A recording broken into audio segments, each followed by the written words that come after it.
उत्तराखंड के पूर्व कैबिनेट मंत्री राजेंद्र सिंह भंडारी हमारे साथ फोन लाइन पे लाइव जुड़ गए हैं। जी भंडारी जी, बहुत बहुत स्वागत है आपका कार्यक्रम में। बहुत बहुत धन्यवाद है। जी भंडारी जी, विधानसभा चुनाव जो है वो नजदीक है।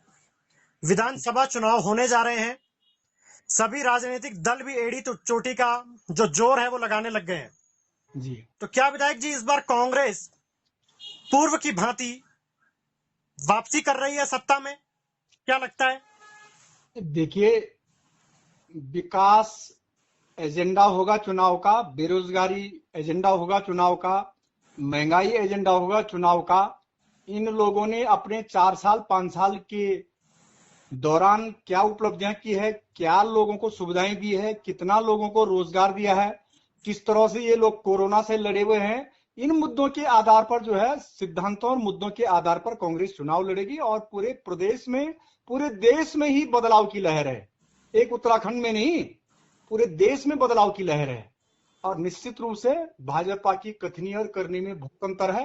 और जो आगामी चुनाव होगा वो इन्हीं मुद्दों के आधार पर लड़ा जाएगा। जिस तरह से हमारे प्रवासी भारतीयों को जिस तरह कोरोना काल में परेशान किया गया, जिस तरह से लोगों की बेरोजगारी है, जिस तरह से लोग पैदल चले, रस्तों में लोगों का क्या हाल हुआ, भोजन नहीं मिला, गाड़ियां नहीं मिली, दवाइयां नहीं मिली, तो लोग भूल थोड़ी सकते हैं कि भाजपा ने क्या बोला था कि मेरी डबल इंजन की सरकार क्या करेगी और क्या लोगों के साथ बर्ताव किया गया, क्या व्यवहार लोगों के साथ किया गया है। लोग कभी छोड़ने वाले नहीं है। और विशेष करके प्रवासी आज मायूस होकर के वापस लौट रहे हैं। इनका अपना एजेंडा था कि हम प्रवासियों को रोजगार देंगे, नौकरी देंगे, रोजगार के अवसर प्राप्त कराएंगे। कौन से अवसर प्राप्त कराए हैं इन्होंने? आज लोग भुखमरी के कगार पे हैं, उनका परिवार चलना मुश्किल हो गया है, रोजी रोटी चलना मुश्किल हो गया है, बच्चों की फीस नहीं जा पा रही है, कपड़े नहीं आ पा रहे, राशन नहीं आ पा रही है। तो ये किस एजेंडे पे बात करना चाहते हैं? इन्होंने तो केवल अंबानी, अदानी और बड़े बड़े पूंजीपतियों का घर बनाया है। आम जनता को क्या मिला है? सारा जितने सरकारी संस्थान थे सब प्राइवेट कर दिए हैं, सब निजीकरण कर दिया है। नौकरियां लोगों की जो है छोड़ छोड़ के लोग घर भाग रहे हैं। तो कौन सा एजेंडा है सरकार का? सरकार ये तो बताइए। किसान परेशान है, छात्र परेशान है, व्यापारी परेशान है। जीएसटी की मार ने किस तरह से लोगों को परेशान कर दिया है? क्या ऐसा कभी कोई भूल सकता है क्या? आज लोगों का टैक्स देते देते लोग परेशान हैं, दुकानें लोगों की बंद हैं, टैक्सियां लोगों की खड़ी है, लोगों को बैंकों का पैसा देना है, बैंकों की जो है किस्तें नहीं लौटा पा रहे हैं लोग। 8 महीने से लोगों की गाड़ियां खड़ी थी। सरकार ने क्या मदद की है? और कौन सी मदद की है सरकार ने? जी, बैंक में कहते हैं लोन देंगे। बात की जाए लोन तो लोन बेरोजगारी अब लोन सबसे बड़ा मुद्दा बना हुआ है। लोगों का कहना है कि खाने को दाना लोगों के घरों में अब नहीं रह गया। इस हद तक बेरोजगारी इस कोरोना काल में बढ़ गई है। तो किस प्रकार से बेरोजगारी को दूर करेगी आपकी सरकार अगर बनती है तो? देखिए, कांग्रेस ने हमेशा रोजगार को बढ़ावा दिया है। और जितने प्रतिष्ठान आज देश के अंदर खुले हुए हैं, चाहे रेलवे हो, चाहे तुम्हारा हवाई सेवा हो, चाहे जितने भी ये आज बेच रहे हैं जिनको, ये सारा कांग्रेस ने खड़ा करा हुआ है। इन्होंने क्या बनाया है मुझे ये बताइए ना। ये अपनी एक उपलब्धि बताते हैं कि इन्होंने देश के अंदर क्या, जितने एम्स बने हुए हैं, जितने मेडिकल कॉलेज बने हुए हैं, जितने संस्थान बने हुए हैं, ये सारा कांग्रेस की देन है। और उस कांग्रेस के किए हुए कार्यों को आज बेचना शुरू कर दिया है देश में।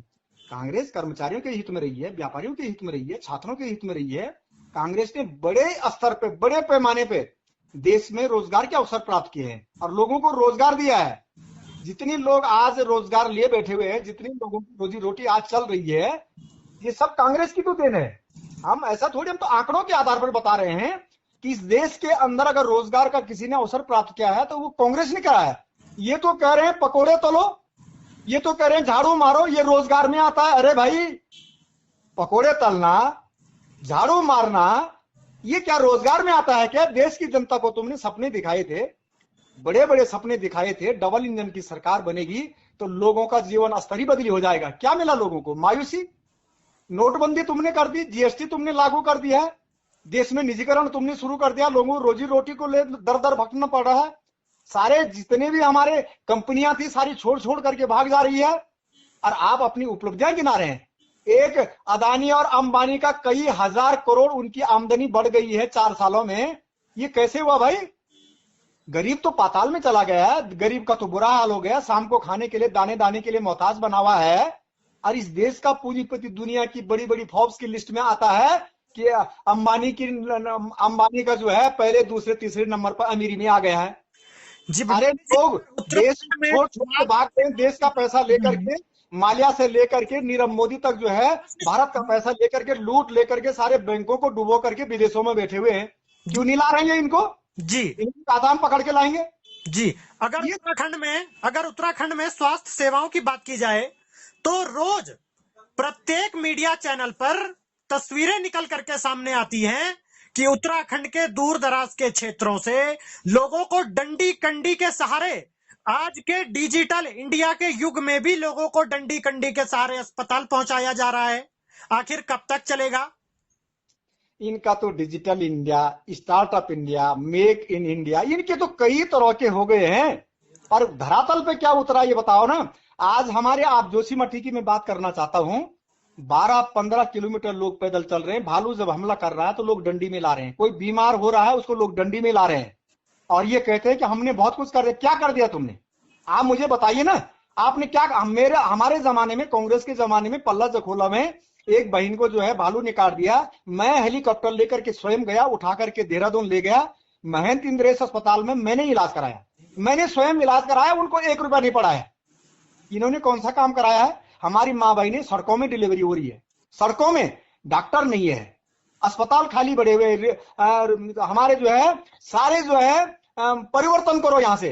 ये जो है, ये जो हॉस्पिटल है, ये केवल और केवल जो है नाम के रह गए हैं, केवल। तो भाई ऐसे में क्या स्वास्थ्य सेवाएं देंगे, क्या शिक्षा व्यवस्था करेंगे, क्या रोजगार देंगे? ये कुछ नहीं कर पाएंगे। जनता आज समझ चुकी है कि ये हवाई बातें हैं। आज मैं आपको एक बात बताना चाहता हूं, हमारे माननीय विधायक जी जो बद्रीनाथ के बड़ी बड़ी बातें हाँकते हैं, बड़ी बड़ी डींगे हाँकते हैं। जोशीमठ में जितने रोडों का वो आज रिबन काट रहे हैं, वो तो सब मैंने स्वीकृत करी हुई है, कांग्रेस ने स्वीकृत करी हुई है। इनकी उपलब्धि क्या है? एक रोड बताओ ना, जो आज हमारा जो है मोल्टा गणाई के लिए जा रहा है, वो रोड तो मैंने स्वीकृत की है। ये काय का रिबन काट रहे हैं। आज रिंगी से भविष्य बद्री की रोड स्वीकृत हुई है, वो मैंने स्वीकृत कर रखी है। आज हमारा उर्गम से पल्ला जखोला डुमक के लिए रोड जा रही, रिबन काट रही है, ना धो करके सुबह सुबह पहुंच जा रहे हैं बड़े बड़े ड्रेस पहन करके। ये रोड हमने स्वीकृत करी हुई है, हमारी कांग्रेस ने स्वीकृत करी हुई है। आज उर्गम से लेकर के भेंटा भर की जो है जो रोड जा रही है, जो स्वीकृत हुई है, ये हमने और हमारी कांग्रेस पार्टी ने स्वीकृत की है। तो इनकी उपलब्धि क्या है? आज मल्ली टंगड़ी में जो रोड जा रही है, जिसका ये उद्घाटन कर रहे हैं, वो हमने स्वीकृत करी हुई है। और इनकी रोड में बताता हूं, इन्होंने निजमोला वैली में आज से 15 साल 20 साल पहले एक रोड स्वीकृत की। वहां के इनके कोऑपरेटिव बैंक के अध्यक्ष जी, वहां के इनके भाजपा के जिला अध्यक्ष जी, वहां के इनका विधायक जी के प्रतिनिधि जी, और पाणा और ये रानी में जब से मैं हटा 4 सालों से काम बंद है। लोग अपने खच्चरों में अपना आलू, अपना चौलाई, अपना रामदाना खच्चरों से ढो रहे हैं। तो भाई तुम काय की सरकार हो, बड़ी बड़ी बातें कर रहे हैं तुम कि हम ये कर देंगे वो कर देंगे। पहले भाजपा के जिला अध्यक्ष जी के गांव में तो रोड ले जाओ, पहले भाजपा के जो प्रतिनिधि हैं उनके गांव में तो रोड ले जाओ, पहले जो कोऑपरेटिव बैंक के अध्यक्ष हैं उनके गांव में तो सड़क ले जाओ। आपके बयानों से, आपके जवाबों से एक बात तो स्पष्ट हो गई है कि मुझे ऐसा लगता है उत्तराखंड में जो विकास है उसको कोई 5 साल का सर्टिफिकेट दे दिया जाता है क्या, कि जब तक सत्ता में हम रहेंगे तब तक हमारा विकास कार्य करेगा, जब सत्ता से हम हट जाएंगे तो हमारा विकास भी हट जाएगा, नई पार्टी आएगी नया विकास शुरू करेगी, ऐसा कुछ चक्कर है क्या? नहीं, आप मुझे एक बात बताओ, विकास की परिभाषा होती है जो धरातल पर दिखे, शिक्षा, स्वास्थ्य, सड़क। आपके जोशीमठ में मैंने पॉलिटेक्निक खोला, वो आज तक अधूरा पड़ा हुआ है। आपके रवि ग्राम में मैंने स्टेडियम के लिए पैसा दिया, टोकन मनी दी, थोड़ा बहुत मैंने उसको ठीक कराया।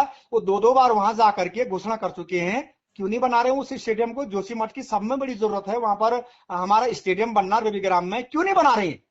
इनके मंत्री चले गए, इनके विधायक चले गए, इनकी सरकार आ गई, माननीय मुख्यमंत्री जी आ गए, क्यों नहीं बनना वो स्टेडियम? अगर ये इतनी बड़ी सरकार है, इतना बड़ा काम करने वाली है, ये तो आप मुझे बताओ ना। जोशीमठ में अभी जो एक्सरे वगैरह जो अब वहां पर सामान भेजा है, ये जिला पंचायत की अध्यक्ष जी ने भेजा है अभी यहां से प्रेशर करके कि वहां पर भाई केवल रेफर सेंटर रह गया है ये, इसलिए वहां भेजो भाई, खून की जांच कराओ, एक्सरा भेजो और टेक्नीशियन भेजो। ये हमने करवाया है। तो ये बताइए ना, ये सरकार में बैठे हुए लोग अपनी उपलब्धि, क्या कांग्रेस के किए हुए कामों पे क्या अपनी वाहवाही लूटना चाहते हैं क्या? ये अपने अपने बताए ना विकास के, इन्होंने ये जीओ किया है जोशीमठ के लिए, दसोली के लिए, चमोली के लिए, उत्तराखंड के लिए, क्या क्या इन्होंने। हमने जोशीमठ में, हमने यहाँ गोपेश्वर में बेस अस्पताल खोला, उस पर टोकन मनी भी दी, लैंड भी हमने ट्रांसफर कराया, शासनादेश कराया, वो क्यों नहीं शुरू हो पा रहा। अगर गोपेश्वर में बेस अस्पताल बनेगा तो कल मेडिकल कॉलेज बनेगा, जब बेस ही नहीं बनेगा तो मेडिकल कॉलेज कहां से बनेगा, आप मुझे ये बताइए। पोखरी में हमने बी फार्मा, उत्तराखंड का पहला बी फार्मा कॉलेज पास कराया, 40 नाली जमीन वहां के गरीबों ने जो है मुफ्त में दी है, करीब करीब 200 लोगों को उसमें रोजगार मिलना था, क्यों नहीं वो शुरू हो पा रहा, आप मुझे बताओ। अगर ये कहते हैं कि हम बहुत कुछ करने वाले हैं, तो जो वादे इनके थे, जो सपने इन्होंने दिखाए, जो बड़ी बड़ी घोषणाएं इन्होंने उस समय परेड ग्राउंड में देहरादून में माननीय प्रधानमंत्री जी के आने पर करी है, उस डबल इंजन की सरकार का जनता को क्या मिल रहा है, त्राई त्राई मचा हुआ है, दाने दाने के लिए लोग मोहताज हैं। जी और ये जो है बड़ी बड़ी बातें कर रहे हैं। अगर बात की जाए तो हाल ही में उत्तराखंड सरकार द्वारा देवस्थानम बोर्ड का गठन कर दिया गया है। जी सरकार का कहना है कि यदि देवस्थानम बोर्ड का गठन होता है, देवस्थानम बोर्ड का गठन करके सरकार ये कहना चाहती है कि मंदिरों का विकास होगा, हमारे पंडा समाज का विकास होगा। और एक तरफ जो पंडा समाज है उसका रुख कुछ और ही है, पंडा समाज विरोध में उतरा हुआ है। तो क्या आगामी चुनाव पर भी प्रभाव पड़ेगा इस चीज का? देखिए, जो हमारी परंपराएं हैं, जो आस्था के प्रतीक हैं, जो चार धाम हमारे उत्तराखंड की शान है, एक पहचान है, उसको इन्होंने छेड़ने का काम किया है। अरे भाई, जो हमारी परंपरा थी तुम उसको क्यों छेड़ रहे हो, हमारे तीर्थ पुरोहितों को तुम बेरोजगार क्यों बना रहे हो, तुम हमारे पंडा पुरोहितों को क्यों बेरोजगार बना रहे हो, उनका दोष क्या है, उनका न जाने कितनी पीढ़ियों से वहां पर अधिकार है, पूजा का है, बिना उनके पूजा के, बिना उनके आशीर्वाद का फलीभूत नहीं होता है आदमी। और आज तुमने उस तीर्थ पुरोहित को, उस पंडा समाज को तुमने सड़क पे ला करके खड़ा कर दिया, बेरोजगारी की कगार में खड़ा कर दिया है, उसका परिवार छूट गया है, उसके बच्चे छूट गए हैं, कहां से वो अपना रोजगार चलाएंगे। और सरकार चाहती है कि सारा मेरा नियंत्रण हो और सारा पैसा मैं ले जाऊं, सरकार ले जाए, और सरकार अपने हिसाब से अपनी मोनोपोली करे। अरे भाई, हम किसी भी मंदिर में जाते हैं, भगवान तो दिखते नहीं, पर यही तीर्थ पुरोहित लोग वहां आशीर्वाद देते हैं, और इन्हीं के दर्शन होने से भगवान के दर्शन हो जाते हैं। आज तुमने उनकी भावनाओं को ठेस पहुंचाई है। और बड़ी बात क्या है, जब उत्तराखंड सरकार के सदन में जब देवस्थानम बोर्ड का जब प्रस्ताव आया, तो जब पटल पर रखने की नौबत आई, तो माननीय महेंद्र प्रसाद भट्ट जी ने पटल पे रखा कि बद्रीनाथ केदारनाथ टेम्पल कमेटी को भंग करके और देवस्थानम बोर्ड का गठन किया जाए। वाह भाई वाह, जिस बद्री विशाल ने तुमको विधायक बनाया, जिस बद्रीनाथ की जनता ने तुमको विधायक बनाया, आज तुमने उनके साथ इतना बड़ा धोखा किया, इतना बड़ा छल किया है। तुमने आज वो हमारी वर्षों से चली आ रही परंपरा को खत्म कर दिया है? परंतु सुनो, देर होगी अंधेर नहीं, पब्लिक सब जानती है, इसका तुम्हें खामियाजा भुगतना पड़ेगा। आज जो हमारे पंडे पुरोहित बेचारी जो है, उनको मजबूर होकर के कभी सर मुनवाना पड़ रहा है, कभी जो है वहां पर धरने में बैठना पड़ रहा है, कभी देहरादून पर विरोध प्रदर्शन के लिए जाना पड़ रहा है, लाठियां उन्होंने अलग खाई, परेशान उनको अलग किया गया। तो क्या वो इनको छोड़ देगा क्या, बगस देगा क्या? और देखो भाई, बिना गुरु के ज्ञान तो नहीं मिल सकता है। उनके मार्गदर्शन में जिस तरह से भाजपा जो है शिखर पे पहुंची थी, सत्ता में पहुंची थी, वो दोबारा सत्ता में जाने को उनको नसीब नहीं होगा। ये मैं कह रहा हूं क्योंकि भगवान बद्री विशाल जी इनके कृत्यों से नाराज है। जी पक्की बात है ये। अगर बात की लेना आप आने वाले समय में भाजपा को और स्थानीय विधायक को उसका खामियाजा भुगतना पड़ेगा। जी भंडारी जी, अगर बात की जाए तो आप पूर्व उत्तराखंड सरकार में कैबिनेट मंत्री भी रहे, और जो वर्तमान की उत्तराखंड सरकार है, माननीय मुख्यमंत्री जी पर जांच चल रही है, भ्रष्टाचार के आरोप लगे हैं, मुख्यमंत्री पर जांच चल रही है, और सत्ताधारी दल के जो नेता हैं वो चीख चीख कर बोल रहे हैं कि विपक्ष इस मुद्दे को और भुना रहा है, विपक्ष इस मुद्दे पर अपनी रोटियां सेक रहा है। तो भाई किस तरीके से विपक्ष रोटियां सेक रहा है, जरा हम भी तो समझे।